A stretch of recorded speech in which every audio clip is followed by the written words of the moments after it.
Hello दोस्तों, welcome to my YouTube channel. मेरे channel पर सभी मित्र बंधुओं का स्वागत है। आज के वीडियो में हम कार्बन और उसके यौगिकों के बारे में चर्चा करेंगे, जिसमें हम देखेंगे कि कार्बन की प्रकृति या कार्बन कहाँ पाया जाता है, कार्बन के यौगिक, और उसमें एक अद्भुत शक्ति होती है जिसे हम श्रृंखलन कहते हैं, और कार्बन से बने जितने भी यौगिक हैं उनके बारे में चर्चा करेंगे। तो यदि वीडियो पसंद आए तो चैनल को लाइक, सब्सक्राइब और शेयर ज़रूर करें, और ऐसा ही उत्साह बढ़ाने के साथ साथ प्यार देते रहें। तो चलिए चलते हैं आज के टॉपिक में, कार्बन एवं उसके यौगिक में। तो सबसे पहले हम देखते हैं कार्बन। तो जो कार्बन है, कार्बन की खोज लेबोजियर ने की थी, और जो कार्बन है लैटिन भाषा के कार्बो शब्द से बना है, जिसका अर्थ होता है चारकोल। और जो कार्बन है यह अधातु तत्व है और इसका परमाणु क्रमांक 6 होता है। परमाणु क्रमांक 6। तो परमाणु क्रमांक 6 होता है और परमाणु भार 12 होता है। यदि हम इसकी इलेक्ट्रॉनिक वितरण देखें, इलेक्ट्रॉनों का वितरण करके देखें, तो पहली कक्षा में 2 और दूसरी कक्षा में 4 इलेक्ट्रॉन होते हैं। तो इसकी बाहरी कक्षा में 4 इलेक्ट्रॉन होते हैं। ये इसका हो गया नाभिक। पहली कक्षा में 2 और दूसरी कक्षा में 4 इलेक्ट्रॉन होते हैं। तो चूंकि ये अधातु तत्व है, तो यह अपने 72 कोष का अष्टक पूर्ण करने के लिए, चूंकि इसकी बाहरी कक्षा अर्धपूरित है, इसलिए यह इलेक्ट्रॉन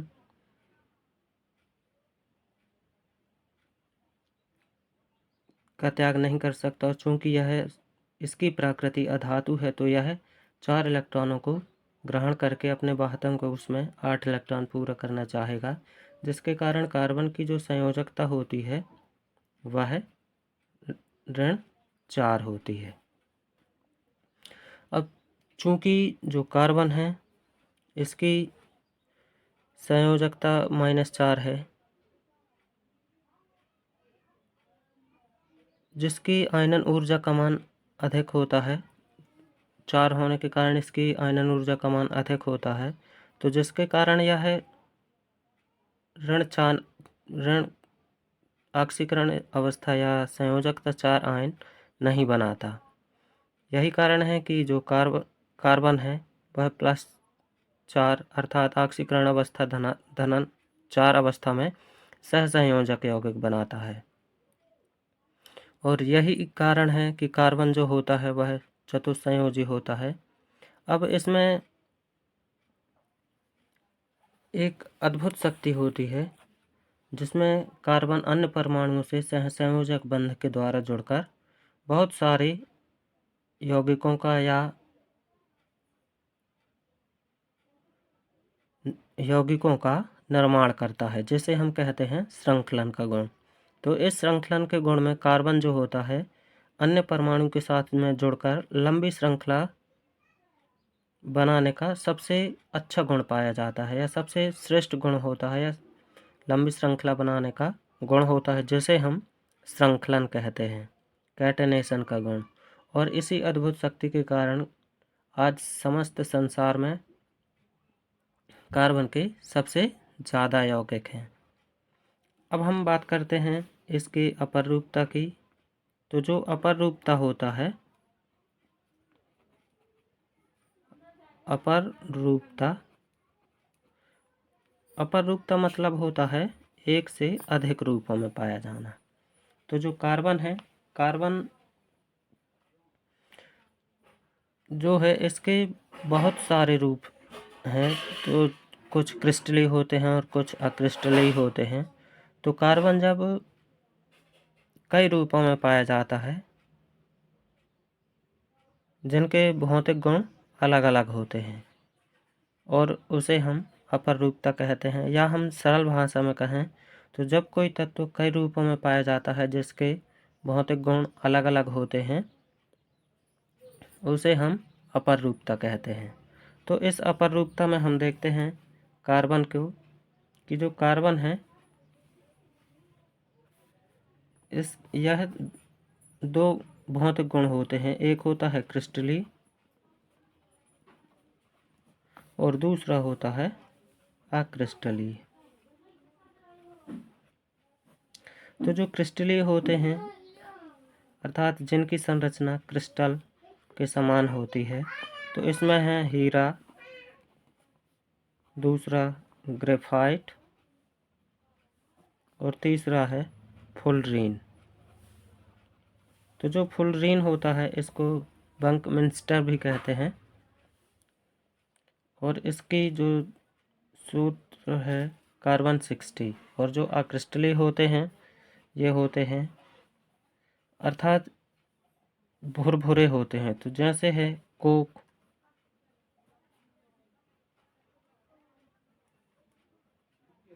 चारकोल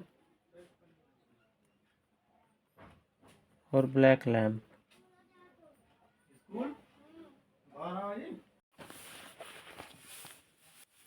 तो जो कार्बन परमाणु होता है हाइड्रोजन के साथ सहसंयोजी बंध बनाता है, अर्थात कार्बन और हाइड्रोजन के बीच में बराबर इलेक्ट्रॉनों का आदान प्रदान होता है, जिससे CH4 मीथेन बनता है। तो यह एक सहसंयोजी यौगिक है। अब हम बात करते हैं कार्बनिक यौगिकों की।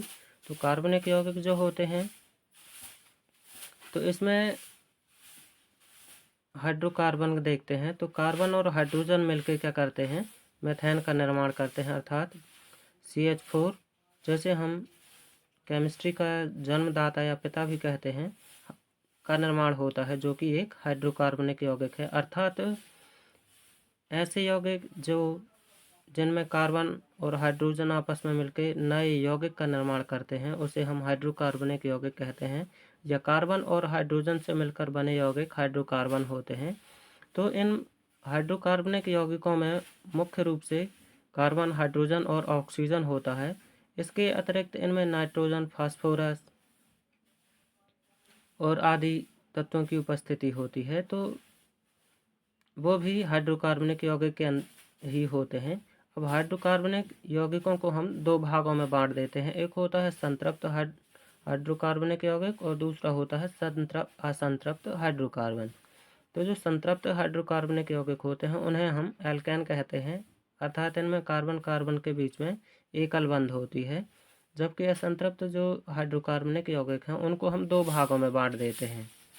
तो जो असंतृप्त होते हैं उन्हें हम एल्कीन कहते हैं और इसको हम दो भागों में बांट देते हैं, द्विबंध और त्रिबंध। तो जो द्विबंध होते हैं उनमें कार्बन कार्बन के बीच में डबल बंध होता है इस तरह से, और जो एल्काइन होता है जिसे त्रिबंध कहते हैं तो इसमें कार्बन कार्बन के बीच में ट्रिपल बंध अर्थात तीन बंध होते हैं। तो एल्कीन का जो प्रथम सदस्य है वह एथिलीन है, जबकि एल्काइन का प्रथम सदस्य एल्काइन एसिटिलीन है। और जो एल्काइन का प्रथम सदस्य मीथेन है, दूसरा एथेन, तीसरा प्रोपेन, चौथा ब्यूटेन।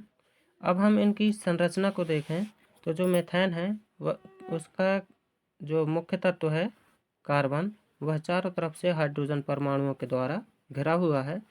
और जो हमारा एथेन है तो एथेन भी दोनों कार्बन परमाणु हाइड्रोजन परमाणुओं के द्वारा घिरे हुए हैं, अर्थात इनमें कार्बन कार्बन के बीच में एकल बंध होती है।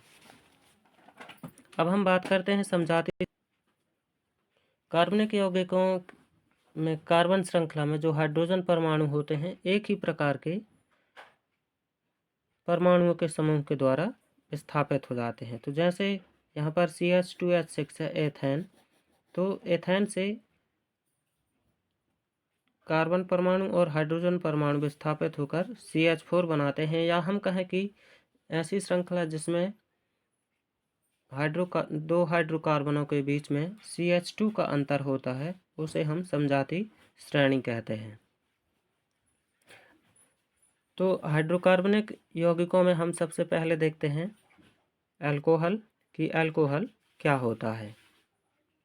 तो जो अल्कोहल हैं हाइड्रोकार्बन के हाइड्रोक्सी भी उत्पन्न है, अर्थात जब हाइड्रोकार्बनों को जल में विलय किया जाता है या हाइड्रोकार्बन जल के साथ क्रिया करते हैं तो यह अल्कोहल में बदल जाते हैं, या इनका व्युत्पत्ति जो है वह जल से होती है। और इन अल्कोहलों में जो हैं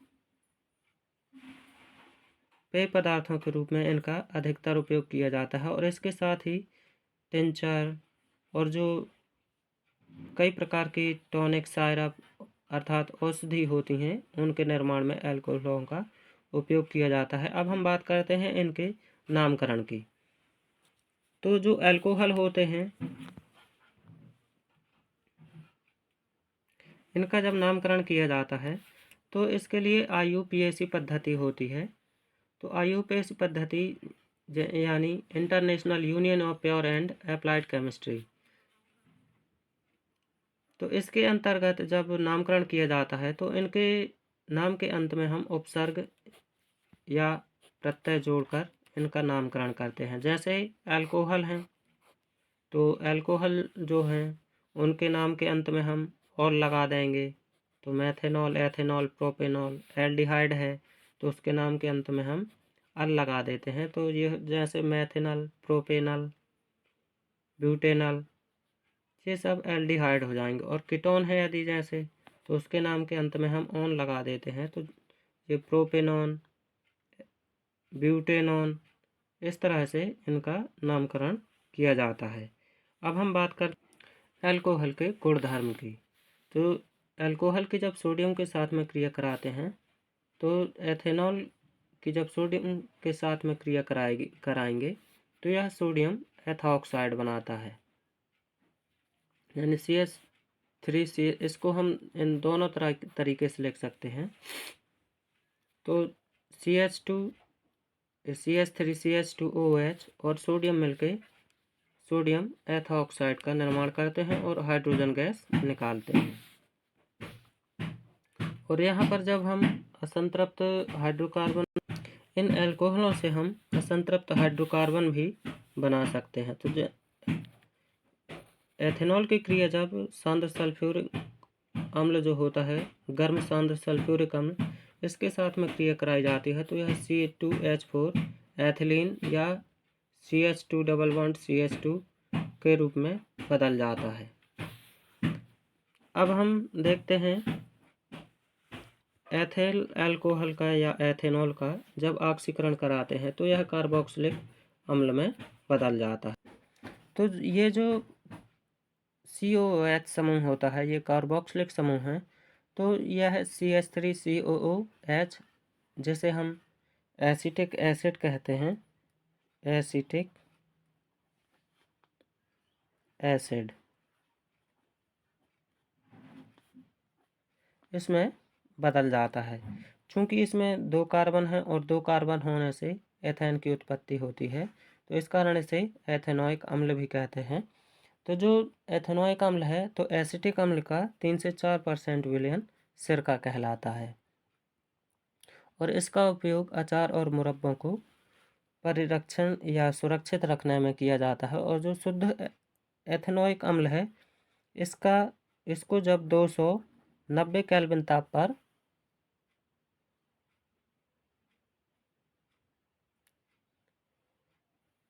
290 केल्विन इसका गलनांक होता है। और इसीलिए जब जो ठंडी जलवायु होती है तो शीत के दिनों में यह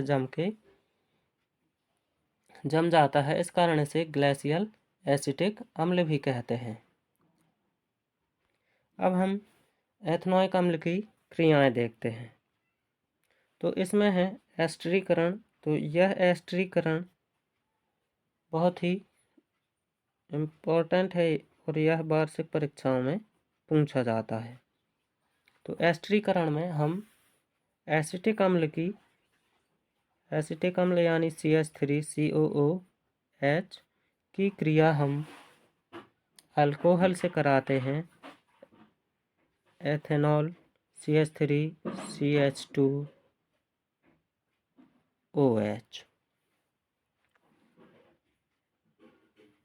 इसके साथ में जब हम क्रिया कराते हैं तो यहाँ पर उभयधर्मी उत्क्रमणीय अभिक्रिया होती है। उत्क्रमणीय अभिक्रिया मतलब एसिटिक अम्ल और अल्कोहल मिलकर एस्टर बनाते हैं और एस्टर टूटकर एसिटिक अम्ल और एथेनॉल में बदल जाता है। तो यह है CH3COCH2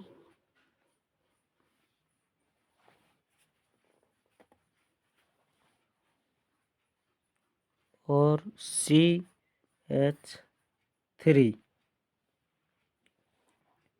यहाँ पर हम डबल बॉन्ड O, जैसे हम कार्बोनिल समूह कहते हैं, और C double bond O ketone भी होता है, कीटोन की उत्पत्ति, तो ये कहलाता है कार्बोनिल समूह।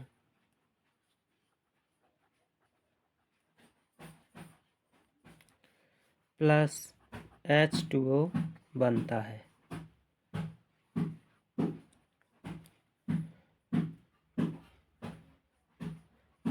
तो ये इस तरह से ये बनता है एस्टर।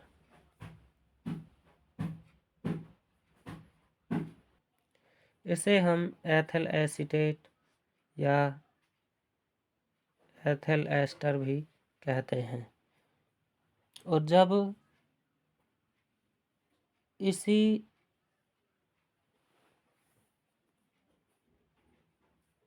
एस्टर की क्रिया जब क्षार से कराई जाती है तो यह बसी अम्ल के लवण का निर्माण करता है। तो जैसे CH3COO C2H5 यानी एथिल एसीटेट की क्रिया जब क्षार के साथ कराई जाती है तो यह C2H5OH और CH3COONA में बदल जाता है। तो ये कहलाता है सोडियम एसीटेट। तो जो सोडियम एसीटेट है ये उच्च बसी अम्ल के एस्टर होते हैं जिनमें पोटेशियम लवण होते हैं, जिसे हम साबुन भी कहते हैं, का निर्माण होता है।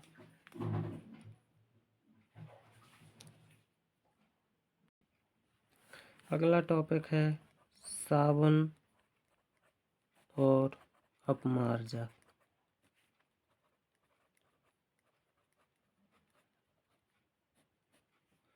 तो जो साबुन और अपमार्जक हैं ये उच्च बसी अम्ल होते हैं।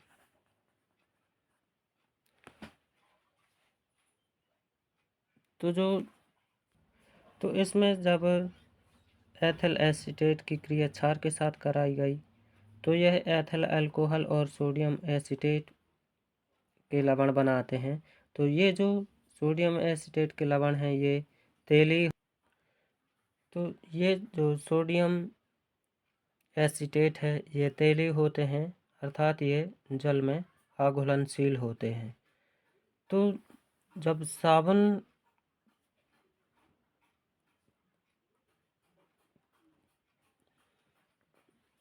के अणु लंबी श्रृंखला वाले कार्बोक्सिलिक अम्लों के जो सोडियम या पोटेशियम लवण होते हैं तो इसमें साबुन का जो आयनिक भाग होता है वो जल से, जबकि जो कार्बन श्रृंखला तेल से क्रिया करते हैं। तो एक मिसाइल जैसी संरचना का निर्माण करते हैं जहां अणु का एक सिरा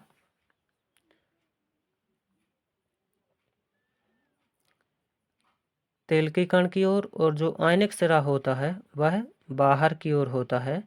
इससे पानी में इमल्सन बनता है, जिससे जो मैल होता है वो कपड़े से अलग हो जाता है और कपड़े साफ हो जाते हैं। तो साबुन जो हमारा सोडियम एसीटेट है अर्थात CH3COO Na, तो यह दो भागों में टूट जाता है। जो हमारा आयनिक भाग होता है, आयनिक भाग में सोडियम प्लस होता है, प्लस आयन, और जो हमारा एक सिरा होता है वो होता है CH3COO, ये होता है दूसरा सिरा। तो इसमें तो ये जो आयनिक भाग होता है ये जल से क्रिया करता है, और जो ये वाला भाग होता है ये तेल के साथ क्रिया करता है। तो जैसे ये तेल है, तेल की बूंद है या तेल है, तो इसमें इस तरह से, तो यहाँ पर ये होता है सोडियम आयन जो जल से क्रिया करता है, और ये वाला जो हिस्सा है ये तेल के साथ में क्रिया करता है। तो ये दोनों आपस में मिलके साबुन के अणु एक मिसेल की संरचना बनाते हैं, जिसमें एक अणु या एक सिरा तेल के कण की ओर होता है और दूसरा सिरा बाहर की ओर।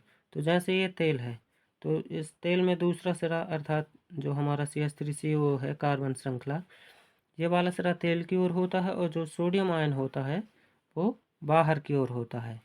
तो इससे पानी में एक इमल्सन बनता है, जिसके कारण जो मैल होता है वो कपड़े से अलग, और जो कपड़े हैं वो साफ हो जाते हैं।